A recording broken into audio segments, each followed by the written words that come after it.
Welcome to the Fantasy Champions Fantasy Football Podcast. Here's your host, Morgan Colby and Rick Lemon.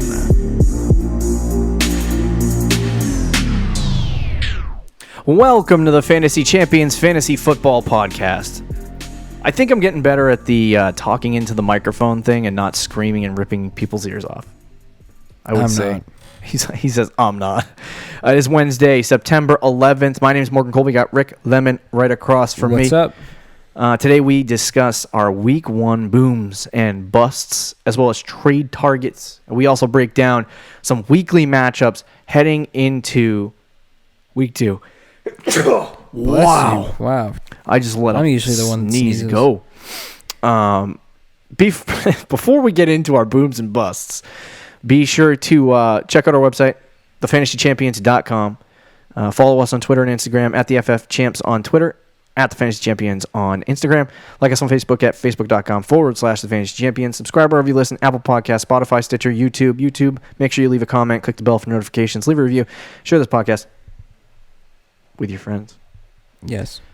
Let's get right into booms and busts for Week 1. These are guys that went off and had great weeks, and then guys that completely crapped the bed. So let's start off with our booms of the week. We had some pretty massive performances in Week 1. And they're not guys that you would anticipate or expect to start in Week 1. I looked this morning. I compared my rankings to what actually happened, and I was like, "Holy mackerel!" Not good. I got like 2 guys right. Oh. Rankings are more or less not necessarily. Rankings is a whole season, though. Yeah. We'll see what happens. Week Week 1 is an interesting little beast because it's a lot of guys who are coming in who are not like they didn't play in the preseason. They're starting now, and like you're looking for a bunch of things on offense, consistency wise, and it doesn't happen. You look at that first game compared to that Monday Night Football game, in just even like 3 days of preparation. Yeah. Like made it look 100 times better.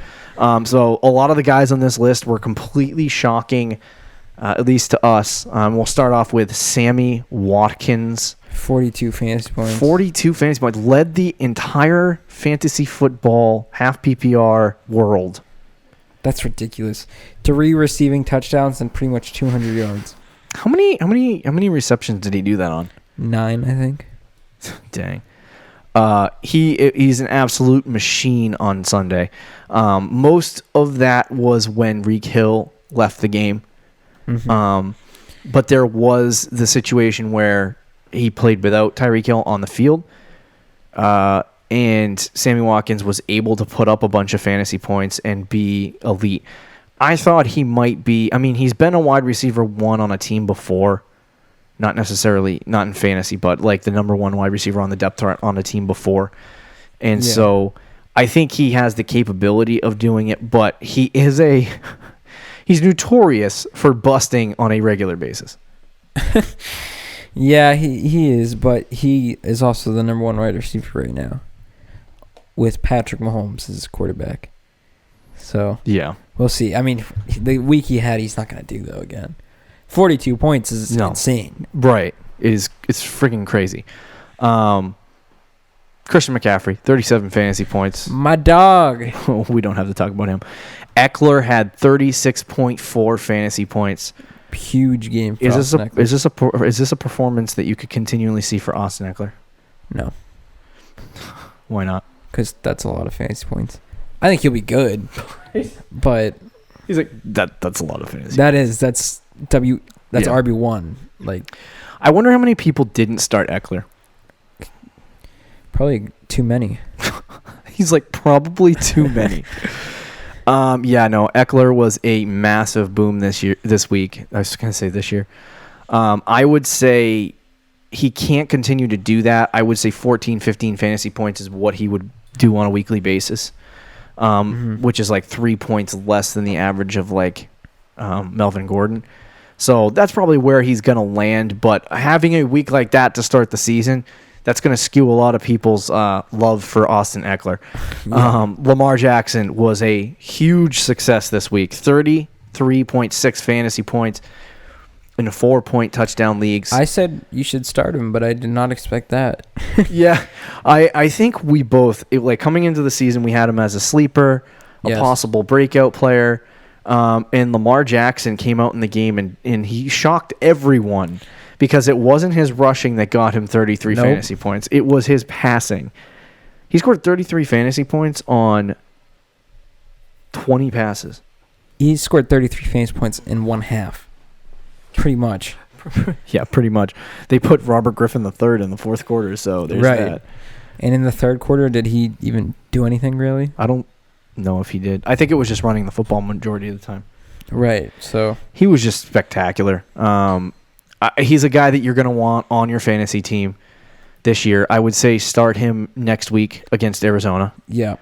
Getting early into our starts and says he'll probably be one of the starts next week, but he is so good. I think the touch on the ball, there were receivers open, but the touch he had on the ball was just so good that it's funny because I was more of a Lamar Jackson guy and you were more off, but you were saying in the off season, and in the summer, like if Lamar Jackson can't throw the ball, he's going to be fantastic. Yeah. And in week 1, that's all he did. He had 6 rushing yards. You put that together with an actual rushing performance from him because he didn't need to. I think against better defenses, he's going to have that game where he's going to have to run a lot. Mm-hmm. But it was a good confidence builder. But if he does both, he's going to be crazy good. If he gets 250 yards and 3 touchdowns and then scores a rushing touchdown on 60 yards, then 38 fantasy points from him won't be crazy. Yeah, seriously. But if you do have him, start him next week. For the next 4 weeks, he's got a really easy matchup, so he's definitely a great player. Dak Prescott looked absolutely spectacular this week as well. 400 yards, 4 touchdowns, 33.4 fantasy points. The Dallas Cowboys fired their offensive coordinator this offseason, and they hired this young kid that they had on their team already, Kellen Moore. Mm-hmm. And he's made the Cowboys offense a lot more interesting. It's not boring and broken anymore. It actually looks like something that could succeed in the NFL. And I can't remember who Dallas played. They played Washington, right? They played the Giants. So that is a little bit. Don't. Yeah, not exactly. Don't freak out and be like, oh my God, Dak Prescott. He's actually playing Washington this week. I'm sorry, but Dak is a good player. Snag him while you can. If the consistency, one of the things I talked about in the offseason was, is he a consistent player and can he stay consistent? And I would say yes. I think he can be that guy to break out and have a really good season and stay consistent in 20 to 25 fantasy points per game. But I don't know. It's tough to kind of predict with Dak Prescott because he averaged 17, 18 points a game last year. Yeah. And it's now he was consistent. It's similar to Russell Wilson. Russell Wilson was around 20 and he was super consistent, but it was just he was never going to get past that 25 to 30 right, mark. He was yeah. You think Dak's kind of in the spot? Not this year. Last year, yeah, but not this year. I think he actually could be really good this year. Okay. So we'll see what happens with Dak Prescott. Another guy that was huge this week was Philadelphia Eagles. I was going to say Philadelphia Phillies. They're a baseball team. The Eagles wide receiver Deshaun Jackson had 31 fantasy points. He is not going to do that every week. I'll tell you, he will not do that. He might actually bust next week. But I think going into the season, I said this, is that I don't know why people were fading Deshaun Jackson. He just had a crappy quarterback. The majority of the reason why he was not a success but I was at the value of, what was he getting drafted in the 11th round, 10th round or something like that? Yeah. His value for a guy that probably could be a wide receiver too was through the roof. So that's why I really like Deshaun Jackson, and he kind of showed it in this game. I don't think he's a 30, I don't think he's going to, on a regular basis, score 30 fantasy points. You know what I mean? Last year we had Kenny Stills score 22. And where did Kenny Stills finish? You know what I mean? Yeah. So nowhere near the top 10. It's we don't know what's going to happen at this point. But Deshaun Jackson, definitely a guy that you can hold on your team. And if he is a good matchup, I would start him. Okay. We had John Ross, Marquise Brown. We talked about him on yesterday's podcast. 31 points for John Ross, 28 points for Marquise Brown. Huge booms this week. And then you had Derrick Henry, with 28 fantasy points. Oh, boy. Yeah, Derrick Henry. It's funny because I told you earlier in the week before week 1 that I did a 180 on him, but nobody listening to the podcast knew that, so I get no credit. Yeah, you get no credit for that. So, yeah, there's obviously a lot of different things happening. San Francisco 49ers. Boom, defense of the week. Yeah, what's up with that? 27 fantasy points. Jameis Winston was just that bad, I guess. I did want to mention Dalvin Cook, too. He and Marlon Mack very good. Both look very good. Dalvin Cook, I think, more than Mack, even though I think Mack had more fantasy points. Yeah, 25.4. Yeah, he had 0.4 more. But Dalvin Cook, is... when he was in the game, he was explosive. One of our writers, Adam Hutchison, wrote an article about Dalvin Cook versus Nick Chubb. At the end of the kind of preseason, Nick Chubb started flying up boards to the point where he was like 13 or 14. All year they were like right next to each other, though. And a main point in that article was that Dalvin Cook was going to, this is the reason why we wrote the article, because they were right next to each other, but that Dalvin Cook had changed offensive coordinators mid-season last year, and when he did, he improved. And this offensive coordinator absolutely loves running the football. To run the football. So Dalvin Cook is got major upside. Some people said top 3. I didn't know if I believed it, but when you watched him on Sunday, he was clearly the best running back. I had him early second round in a lot of my rankings. Yep. Which was actually higher than some people. But I love Dalvin Cook. I mean, the way they used him was spectacular, and you could tell he really was ready to get out there. Like when he ran the ball and got like 10 yards, he'd get right up and like start screaming. Yeah. And, he was really into it all game. Yeah. So Dalvin Cook, I mean, if I have him on my team, I'd be very happy right now. Yeah, definitely. Some guys that busted out this week. Baker Mayfield. He had 12 fantasy points. Yikes. Against he had less than that, I think. It's so gross. 10 fantasy points. You have Baker Mayfield. So the expectation, I think you could actually say the entire Browns offense, because Nick Chubb didn't have a good. The only person that had a decent game was David Njoku. But Baker Mayfield had 12 points. Odell had 10 points. You had 10. Say it again. Nick Chubb had 10. Nick Chubb had 10. So the entire Browns offense kind of busted this week. And it was like what you expected them to be and what they were two different things. Yeah. The Browns they got friggin' blown out by Tennessee. So do you think there should be any concern for the Baker Mayfield people? Like, should they be going to find another quarterback on the waiver wire this week? Or no? Okay. I mean, unless Lamar Jackson's on your waiver wire.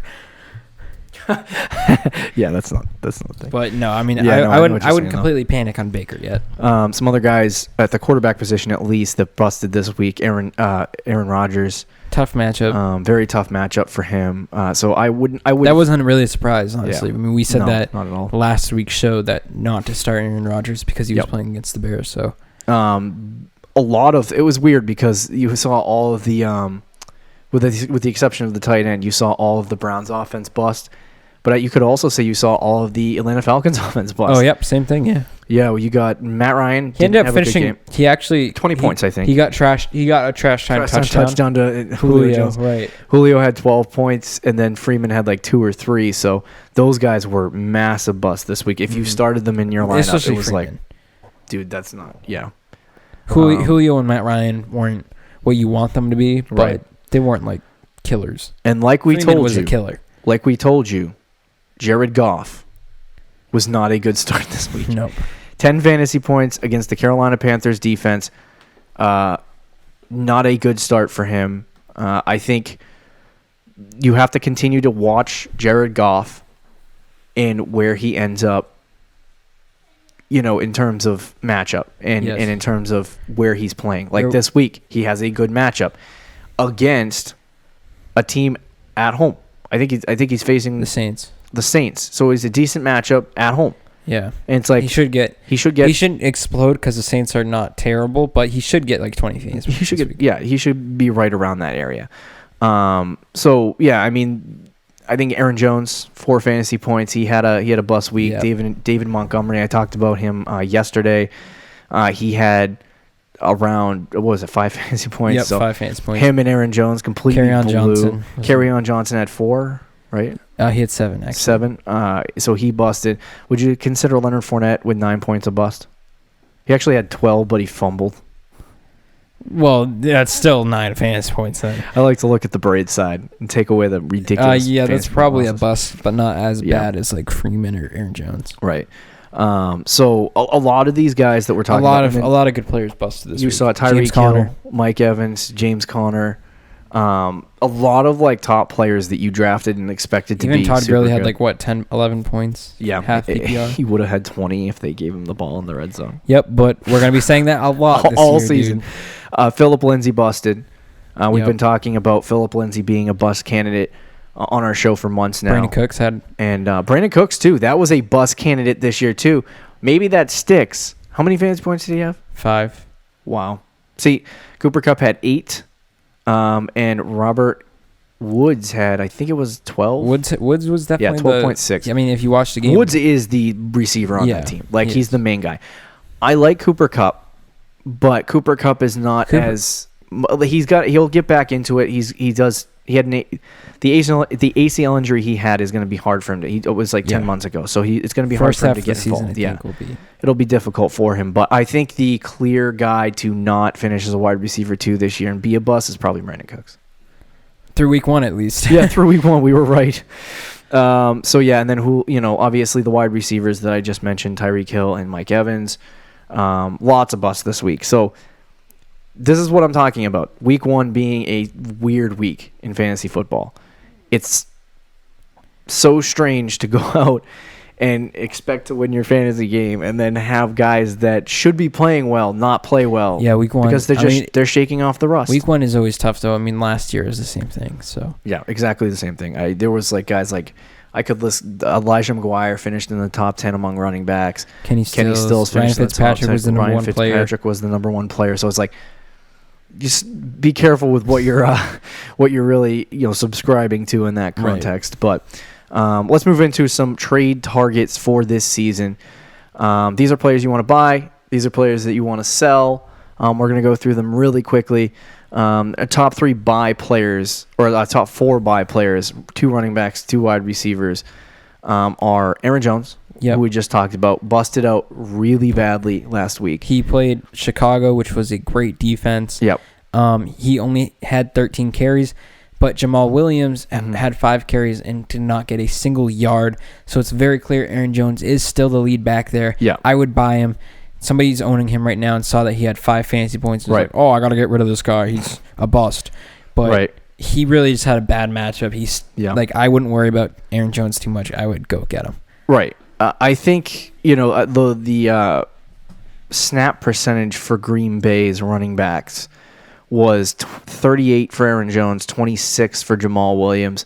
One of the things that I talked about before the show is Aaron Jones did come off the field for some period of time before the end of the game. He got hurt, I believe, in the third quarter, had to come off the field for at least 1 drive.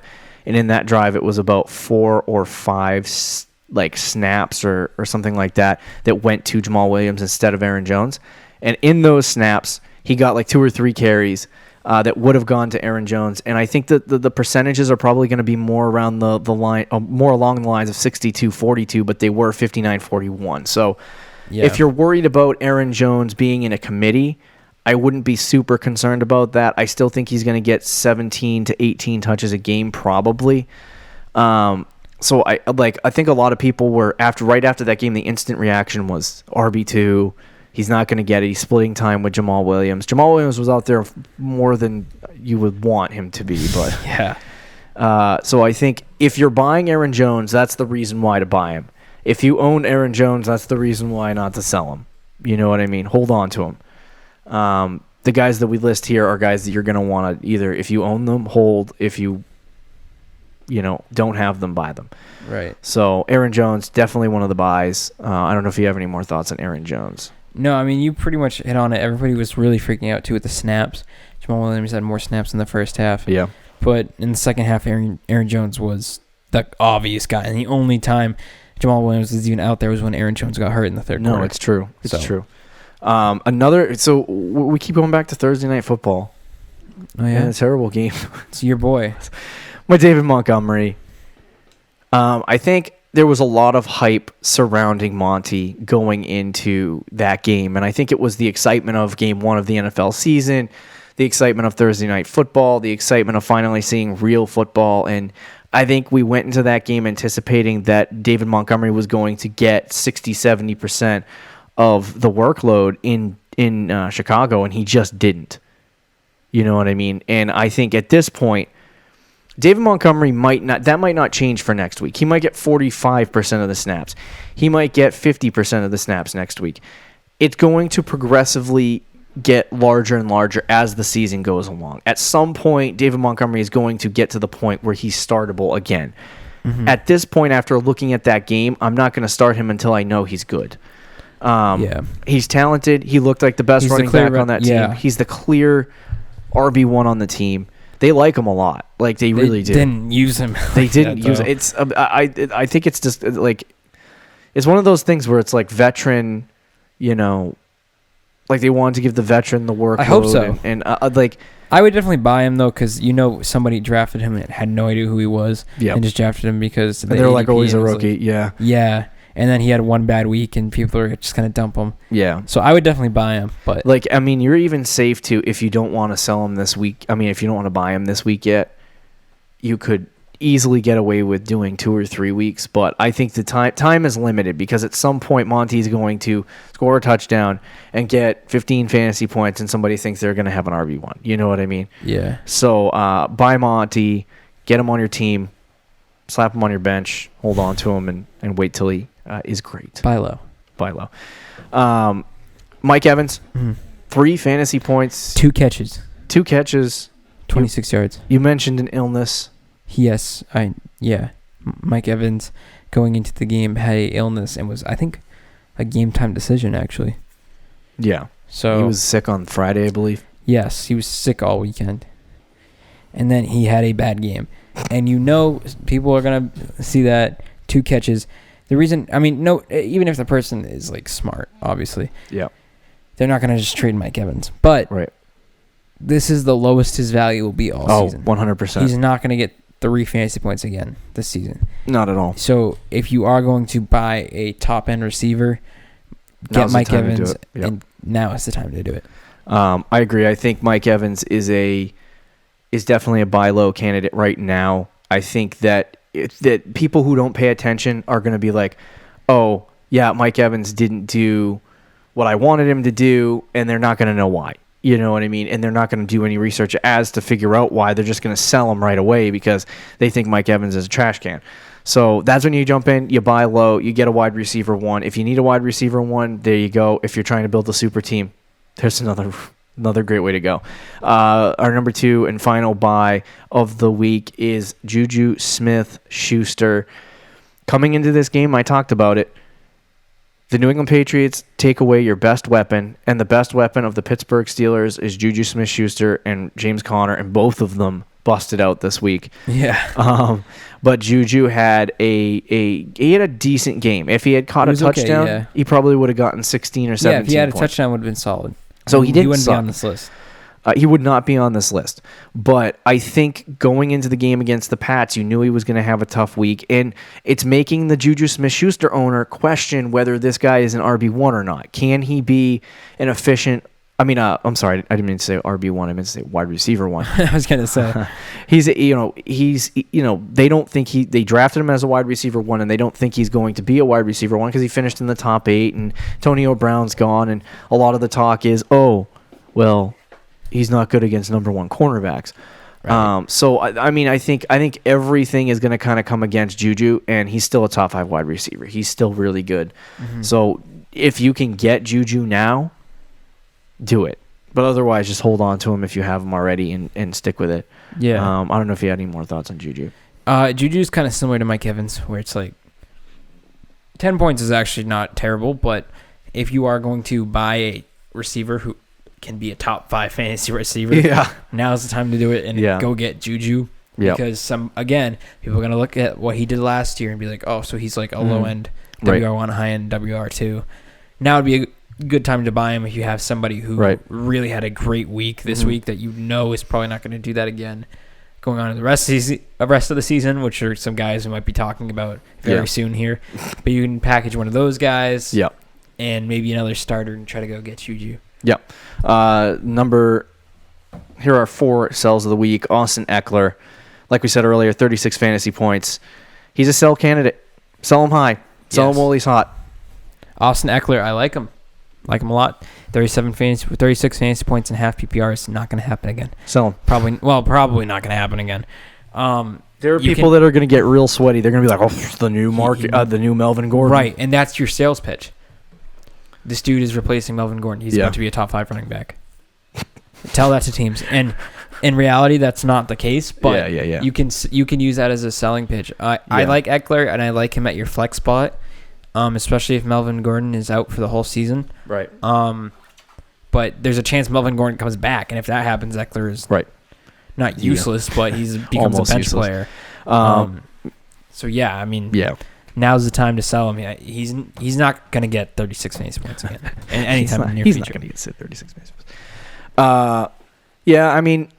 I think there's always an opportunity when a guy goes off that wasn't expected to go off, where you can start thinking about selling him. And I think Austin Eckler is the perfect example of that. If you are like, a lot of times what you want to look for is, where you're weak on your team, and this is where you're, we've been talking about for months, drafting players, right?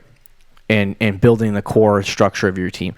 Well, you've built the core structure of your team. You've drafted the players that you wanted to, have as your core. Now is the time to start building, selling, picking up guys off the waiver wire, and selling guys like Austin Eckler and saying, okay, you know what? I need another wide receiver too. I don't like my wide receivers 2 scored 3 points this week. You know what I mean? Austin Eckler scored 36. He's sitting on my bench, and people think, oh, I'm just going to start him. Take him, use him while you can to get that wide receiver. Because, I recommended to some people to start Eckler over some guys this week, and it ended up working out. Yeah. But, what teams realistically started Austin Eckler this week, anticipating? Unless your team was not deep at wide receiver. Deep at running back. So I think for you, sell Austin Eckler, get that wide receiver, get that running back, put him in a deal, package him together.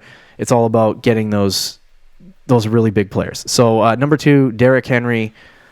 Henry has 28 fantasy points. He's a guy that's going to be up and down. I don't like Derrick Henry. I know you don't. I told you earlier this week that I did kind of a 180 on him.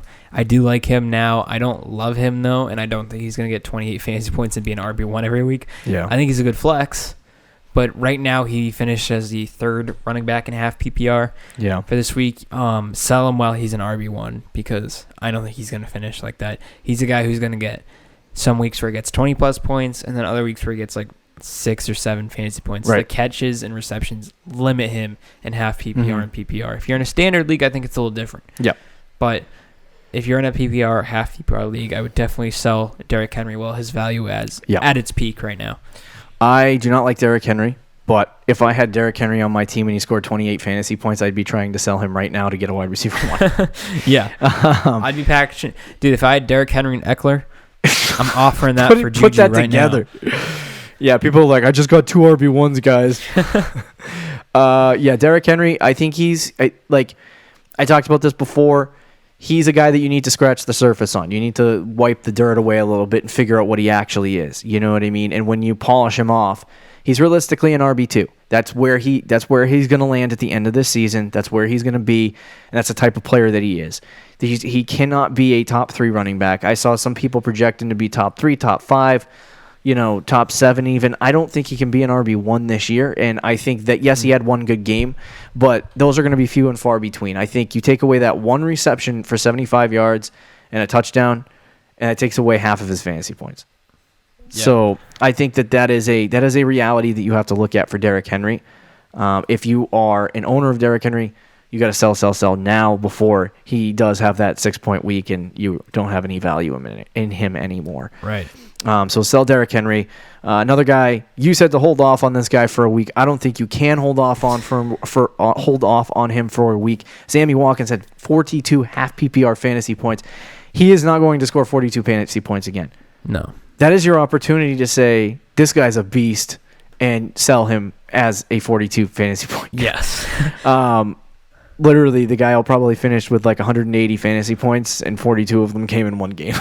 I mean, yeah. The reason why I say hold off a week is because he's playing Oakland this week, and he's going to be the number one receiver in that dominant Chiefs offense. So I think he's going to blow up again this week. But if you have a good offer for him, trade him. Yeah. Oh, yeah. Like if somebody comes up to you and offers you the entire then obviously get rid of him. But I think Watkins is going to have another good week this week. That's why I'm kind of saying I would be kind of cautious. I wouldn't just trade him to get rid of him type thing. Yeah. But again, if you have a good offer for him, definitely trade him. He's not going to be a WR1 this season. No, I agree. Especially when Tyreek Hill comes back. And he's the type of guy that's like, okay, Reek Hill's hurt. We don't know when he's coming back.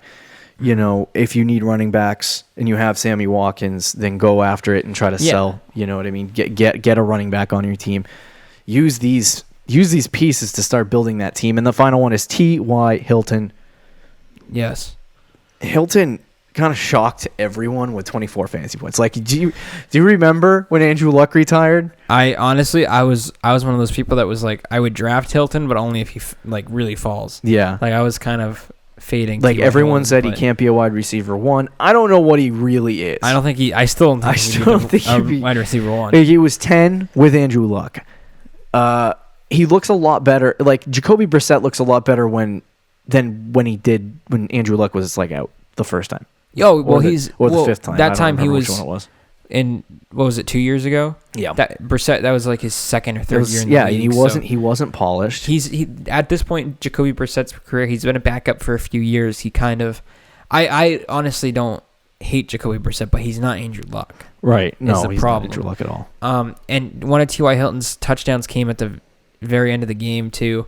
He had 87 yards isn't bad, but I would sell him now while his value is high. I don't see T.Y. Hilton being a WR1 this year. Yeah. I think he's a low-end receiver too, honestly.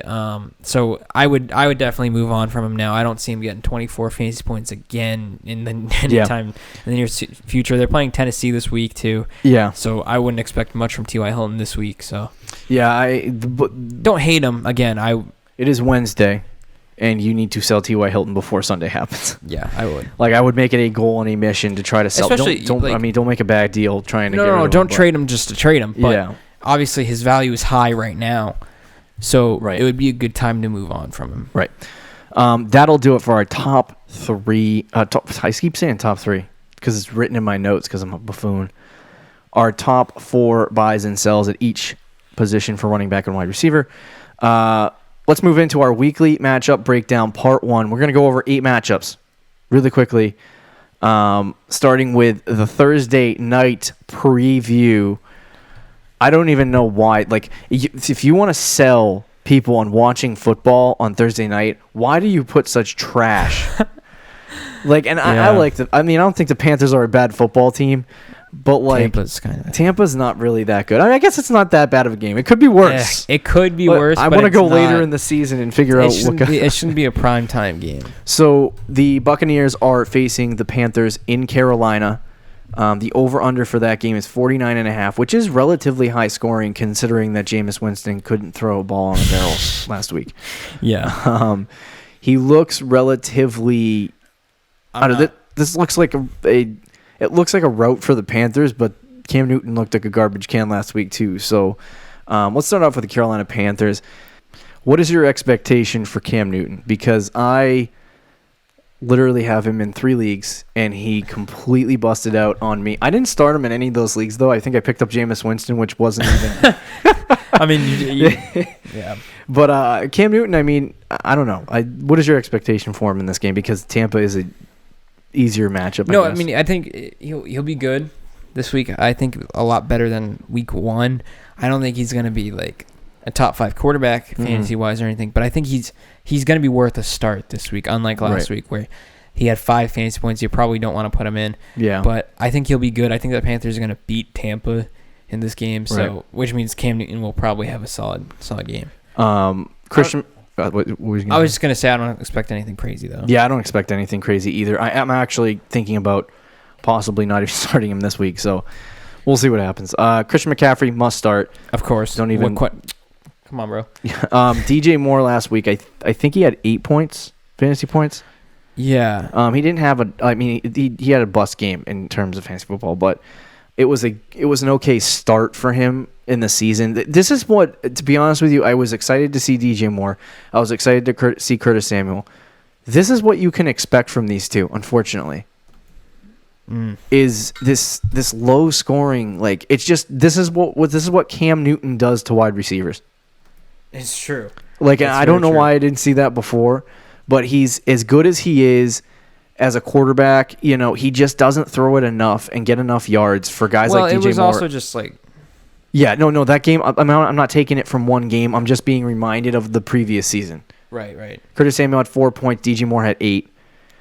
And when they got the looks, though, they look good. Curtis Samuel is very explosive. I think it's just Cam Newton that's going to hold it back, to be honest. Yeah, but I mean, if Cam Newton, which is kind of why I was not on board like you were with those guys. I still liked them, though. Oh, you were. Not at the level that you were, though. Yeah. I mean, we'll see as the season goes along. They just have a bad matchup. I think they'll still be fine. Like, once Cam Newton starts throwing the ball a little bit more and gets more than 5 fantasy points, those guys will also, like, Curtis Samuel's they're the clear 1-2 in the offense too for receivers. Oh yeah, receivers. Is DJ Moore worth a start at all in any leagues? Yeah, if you're thin at receiver, yes. Yeah, I would for this week. I think this week I would actually agree with that, but it depends on what you're like. Don't come to us and say, "Oh, should I start Odell Beckham or DJ Moore?" Right. Well, don't do that. But yeah, I think if you need a flex or a wide receiver too, I would definitely go after DJ Moore. In a PPR league, half PPR. Half PPR, yeah. And then Greg Olsen, I don't remember even. Pretty sure he got hurt, actually. Did he get hurt? Yeah. Oh yeah, that's right. He had a back injury. I told you, bro. That's why I wasn't. And then, yeah, the Buccaneers don't have too much in terms of. No, Mike Evans, I think, is still a must start. Yeah, Mike Evans is a must start. Chris Godwin is against the Carolina Panthers is not a good matchup. No. And there are going to be a lot of people who are going to say start Chris Godwin. I think he's a decent start if you need him. Similar DJ Moore or Chris Godwin? Chris Godwin. Okay. That's close, though, isn't it? I'm leaning towards DJ Moore. I don't want it to be close. Yeah, no, I would say Chris Godwin. Okay. Would you start him over Diggs? Diggs is facing Chicago, I believe. No, wait, is that true? No, Diggs is. They're playing Green Bay, Vikings versus Packers. So I'd probably start Diggs.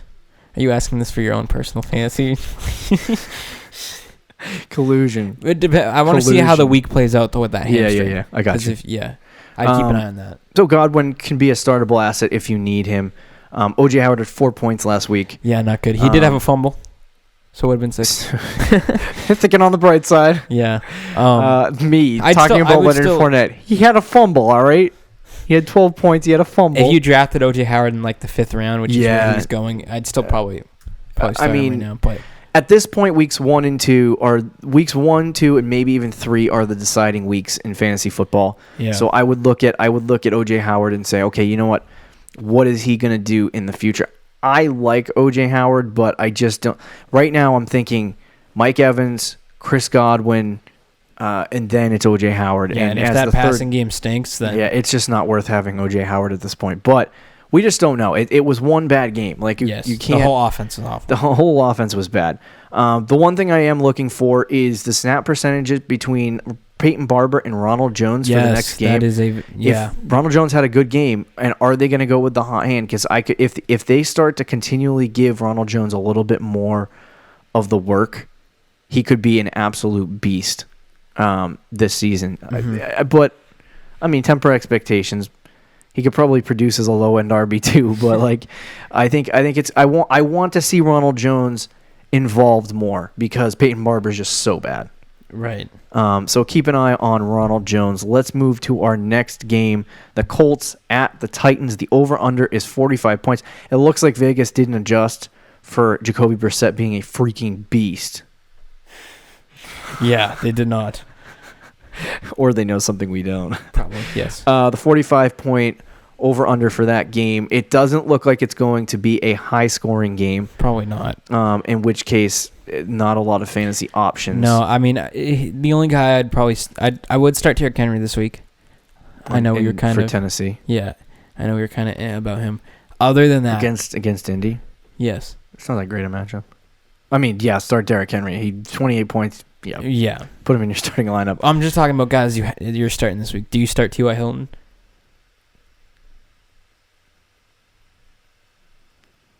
I probably don't unless I have a... I'm thinking. I probably don't unless I have a better matchup. Against Tennessee, I know he had a good week, but... Against Tennessee, that's tough. That's what I'm saying.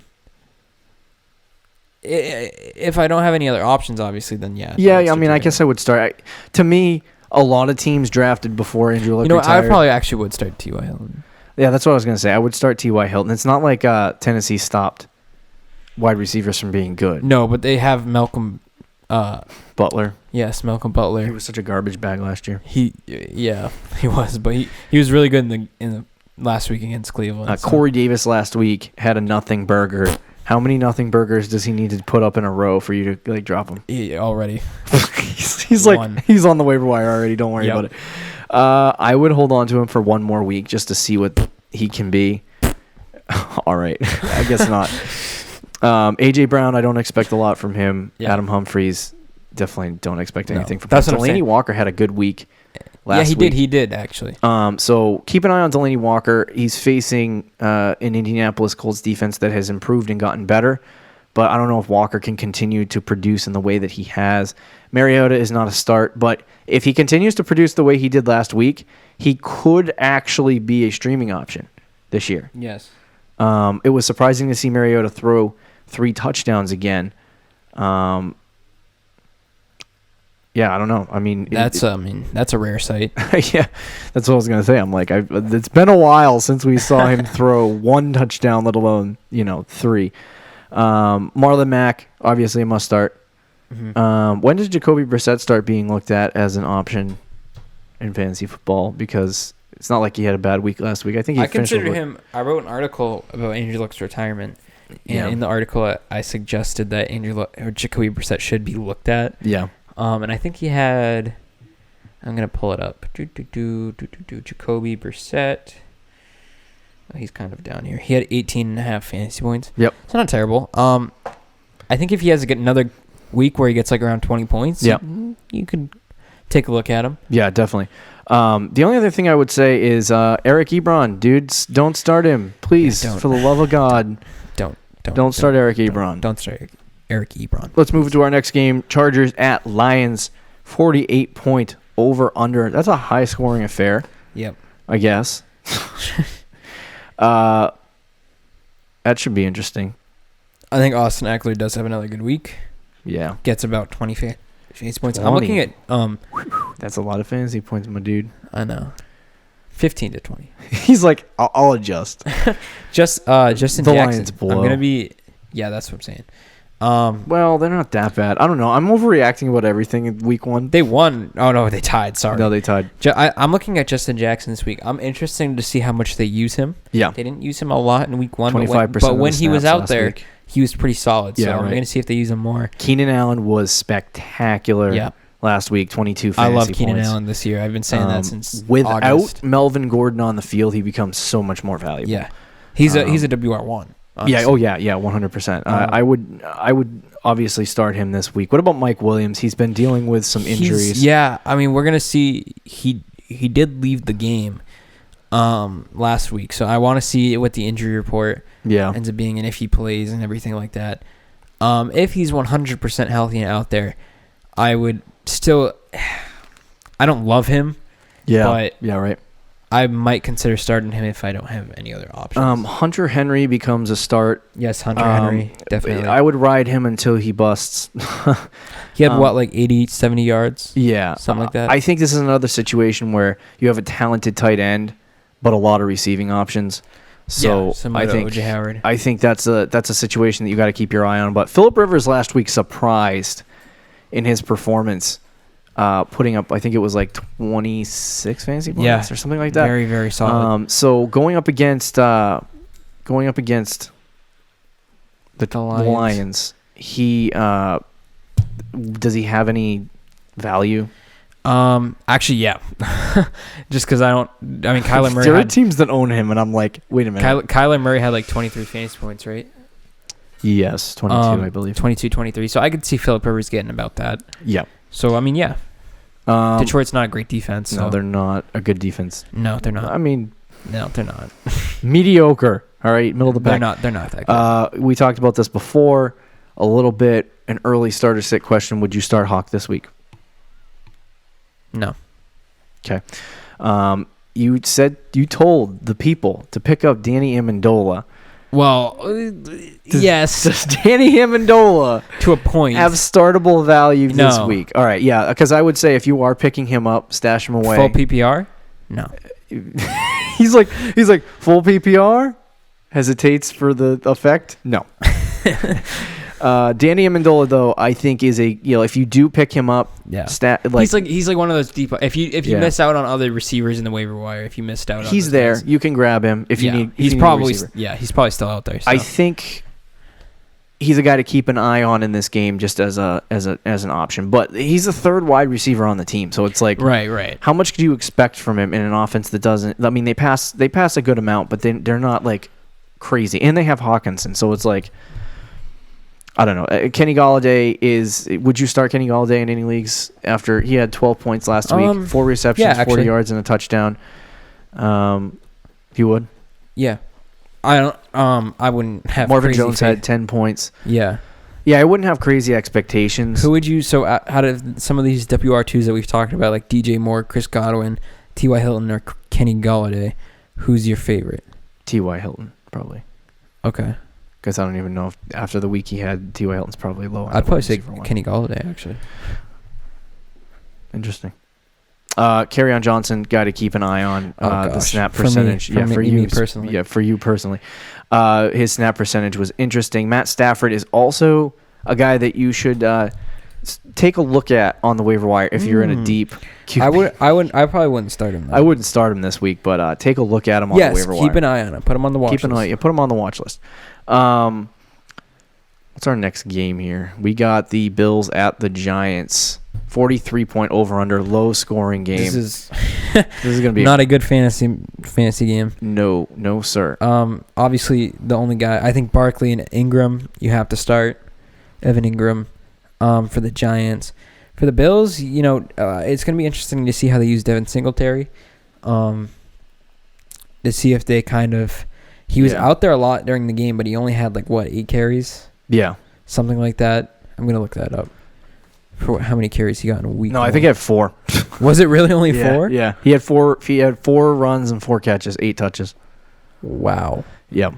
They're kind of he had 4 carries for 70 yards. It's so weird to see. Yeah. That is one of the biggest things that I'm watching in this game is the Devin Singletary situation. How much is he going to be utilized in the passing? I mean, yes, in the passing game, but how much is he going to be utilized in the game in general?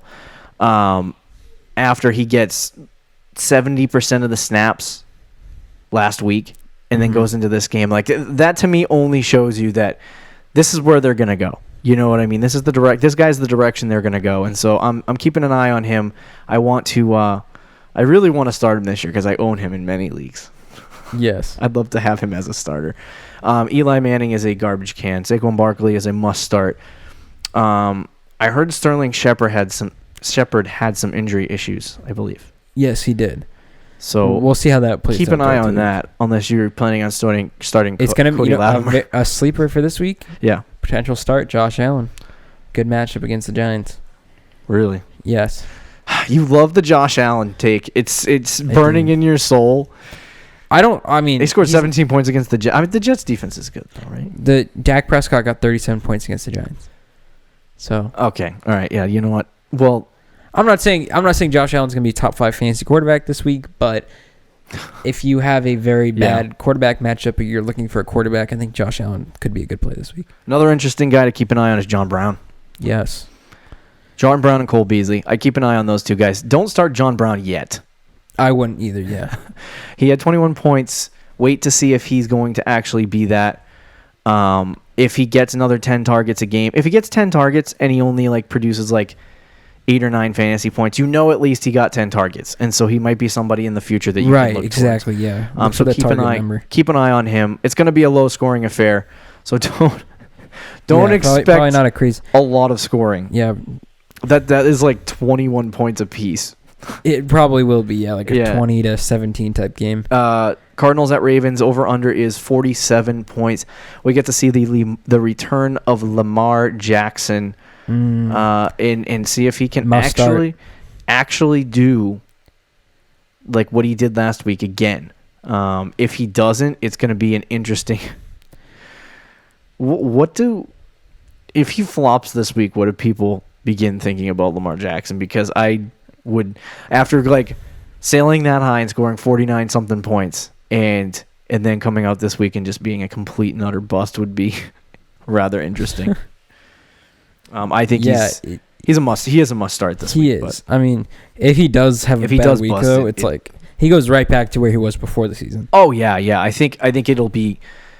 The thing for him is he's talked about how he wants to be a better decision maker and to throw the ball more instead of running all over the field. Right. And he showed that in the first game against Miami. But now we're facing real corners. Sorry, Miami Dolphins.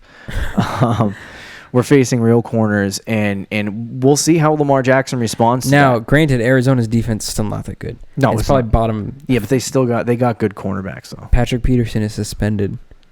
No, I know that. And they have another. Let's go Lamar. Who else? I'm pretty sure they have another one of their corners is out.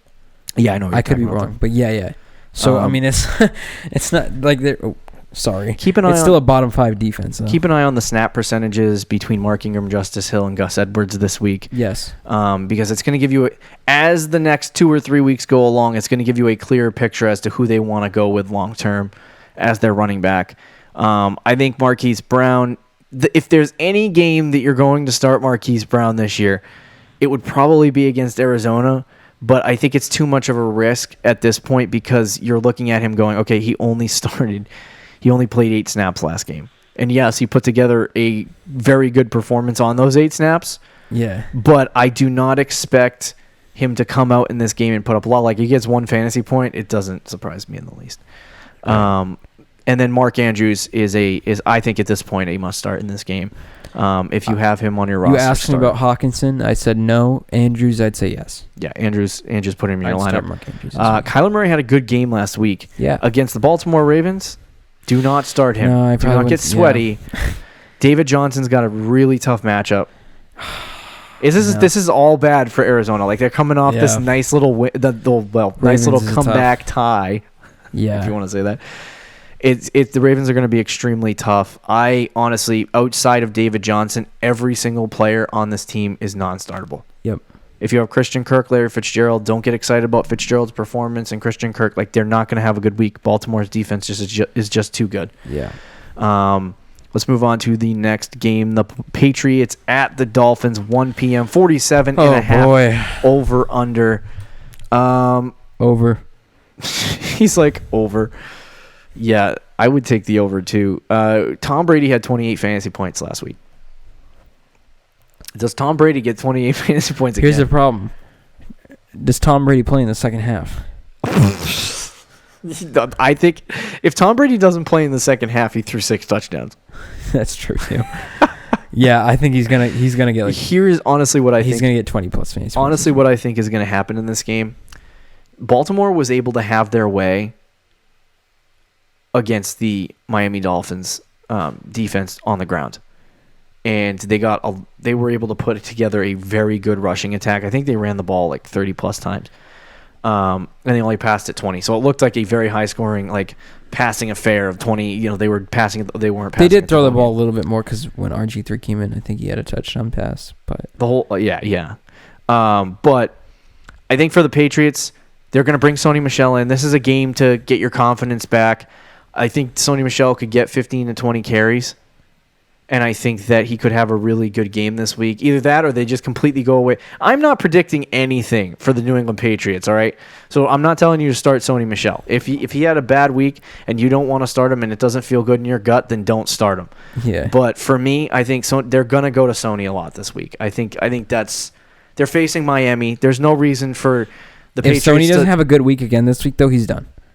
Oh, yeah, I think he's... 1 fantasy point week 1 and then a bust in week 2, like, against great matchups. Like, that's not a good sign. I mean, I could see this reality where the Patriots are like, you know what? We're going to go run heavy in this game because... I could see that, too. Let's keep our assets. Let's keep our assets Antonio Brown's safe. debut, you don't think they're going to want to play with him? They'll throw it. They'll throw it. They'll play with the toys. They'll bust out the Ferrari, but they're only going to take it for a spin once. Okay. I can see that, yeah. I just don't. I mean, maybe it's wishful thinking because I'm facing. And there is no Dolphins that you should start. Yeah. Or even have on your team. I was gonna say, No, actually, no. There shouldn't. Besides Kenyon Drake and maybe Kalen DeWash, that's about even Kenyon Drake. Albert Wilson did look good last week, though. Woo! Yay! Yippee-ki-yay! Albert Wilson. There is also a discussion right now that Antonio Brown may not play Sunday. It's a rumor floating around because Bill said in his press conference maybe, so we'll see what happens. They're saying that if he does, he might be in limited capacity. Do they even need Antonio Brown this week? Like, people are literally talking about don't play Antonio Brown because you're going to crush the Miami Dolphins this week. Let him learn the offense one more week, and it's not a bad idea. We'll see what happens. Julian, I think, is a must start. Mm-hmm. Gordon actually had a good week last week. If Antonio Brown doesn't play, then I think Josh Gordon's a start. He's a good start against Miami. If Antonio Brown does play, then I don't know. James White might also be a good play against Miami. Sony, it depends on what really happens. And what the rest of your roster looks like. Right, what the rest of your roster looks like. Let's talk about the Cowboys. We have 2 more games left. Cowboys at Redskins, 46.5 over-under. It's a mediocre scoring game. The next one is really low scoring. But the Cowboys at the Redskins, we're going to see if Dak can continue to play at the level that we saw last week. 36 fantasy points. Can he do it again? I don't think so. I think he'll probably be around 25 fantasy points. Let's bring it back down to earth for a minute. You know what I mean? Zeke is going to get his full workload. So if you're worried about Zeke's 12 fantasy points last week, he had like 45% of the snaps. They were easing him back in. This week he's going to get his full workload, 20 to 25 touches. Probably, I'm expecting a big game from Ezekiel Elliott. Amari Cooper, obviously a must start. Michael Gallup is a really good. We didn't talk about this on our waiver show yesterday. I really do like Michael Gallup as an ad this week. He had 7 catches, 140 yards. He's basically at this point their second receiver, and he could get a lot of work. So those are the only real startable options. Dak, Elliott. Anybody on the Redskins? No. Geis got hurt. The only situation I would watch is the full PPR. Would you start Chris Thompson? No. Yeah. No. Chris Thompson, Adrian Peterson is probably the one I'd look at. Case Keenum did have 30 fantasy points, I believe, last week. He did. I'm not going to say nothing about that. Terry McLaurin is a watch guy. Some people are going to pick him up. So don't start Terry McLaurin until you know he's going to be good. But this is going to be a Cowboys game. Lots of starts from the Cowboys. Yeah. The last game, Jaguars at Texans, 43.5 over under. Extremely low scoring game right now, I guess. Yeah, I mean, Houston's going to score like 30 of those. Probably, yeah. It's going to be like 30 to 13. I mean, anyone on Jacksonville other than Fournette that you would start? Of course, Gardner Minshew. Well, sorry. Other than other than Gardner Minshew. Yeah. No one. Dede Westbrook last week was a good start. I think he had 12 fantasy points. Against Houston, he's a no-go. I wouldn't start him. DJ Chark, Chris Conley, keep an eye on that because both of those guys actually had really good games. And then Houston, obviously Hopkins and Watson are must-starts. Right. Do you start Will Fuller? It depends on who the other option is. He had 7 fantasy points in week 2 or week 1. I wouldn't start him either. Yeah. I wouldn't start Will Fuller. Against Jacksonville, I wouldn't start him. Duke Johnson or Carlos Hyde? No. I didn't. I saw it and I didn't like it. Like That's they weren't bad. They just weren't like The way they utilized both of them worked for the Texans. Yes. But for fantasy football, unless one of them scores a touchdown. No, I don't disagree with you. But I think kind of hoping. You could start one of those guys on matchups and league. So, like, if you're in a standard league and Carlos Hyde is on a good matchup, I would start him. If you're in a PPR league and Duke Johnson's on a good matchup. Actually, if you're just in a PPR league, I would start Duke Johnson no matter what. But in a half PPR league and Duke Johnson's on a good matchup, I probably wouldn't start him. So this week, Jacksonville. Boy. What? You just said, oh boy. Breaking news. Oh gosh. Antonio Brown is being accused of raping former trainer. Lawsuit has been filed. So there's that. Wait, Antonio Brown has another issue? Yeah, I hate to be like that, but is this really like super surprising to hear Antonio? I mean, obviously that is surprising, but to hear that there's another big issue involving Antonio Brown. No, it's this not. Saga continues, man. Holy cow. You're like, what do the Patriots do now? Like, do you keep Antonio Brown or do you cut him? He still hasn't, like, the guaranteed money in his contract still hasn't been activated, I don't believe. So they can cut him and not have any problems. But we just traded Demaryius Thomas.